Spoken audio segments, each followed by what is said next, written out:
புருஷன் பொண்டாட்டிய பேயின்னு சொல்றதும், பொண்டாட்டி புருஷனை பேயின்னு சொல்றதும் கேள்விப்பட்டிருப்பீங்க. ஆனா இங்க ஒரு பொண்ணு பேயவே கல்யாணம் பண்ணிட்டு டிவோர்ஸும் பண்ணியிருக்கா.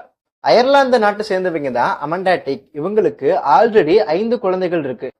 2014ல அமண்டா டிக் என்ன சொல்றாங்கன்னா, ஒரு ஆவி என்னோட ரூம்ல என்கிட்ட பேசுச்சுன்னு சொல்றாங்க. அந்த ஆவி யாருன்னா 300 வருஷத்துக்கு முன்னாடி வந்த கேப்டன் ஜாக் ஸ்பேரோ மாதிரி இருக்கிற ஹெய்தியன் கடற்கொள்ளைக்காரன்னு சொல்றாங்க. அந்த பேய் பேரு ஜாக். இவரு 1700 காலகட்டத்துல கடற்கொள்ளையனா வாழ்ந்து தூக்குல போடப்பட்டவர் தான் இந்த ஜாக். இவங்க 2 பேரும் ஒருத்தரை ஒருத்தர் புரிஞ்சுக்கிட்டதுக்கு அப்புறம் கல்யாணம் பண்ணிக்கலான்னு முடிவெடுக்கிறாங்க. பொதுவா லவர்ஸ்குள்ள இருக்கிற மாதிரியே இவங்களுக்குள்ளயும் கோவப்படுறது பொசசிவ்லா இருந்திருக்குன்னு அமண்டா டிக் சொல்றாங்க. 2016ல அமண்டா டிக் நடுக்கடல்ல ஒரு படகுல ஜாக்க திருமணம் பண்ணிக்கிறாங்க. காலம் போக போக அமண்டா டிக் ஜாக் ஒரு நல்ல ஆவியே கிடையாது, கெட்ட ஆவின்னு உணர்ந்திருக்காங்க. அந்த ஆவி தன்னை கட்டுப்படுத்துறது மட்டும் அல்லாம தன்னோட உடல் நலத்தை பாதிக்குதுன்னு சொல்லிட்டு 2019ல டிவோர்ஸும் பண்ணியிருக்காங்க. காதலுக்கு கண்ணு இல்லைன்னு கேள்விப்பட்டிருக்கேன். ஆனா இந்த காதலுக்கு ஆளே இல்லை.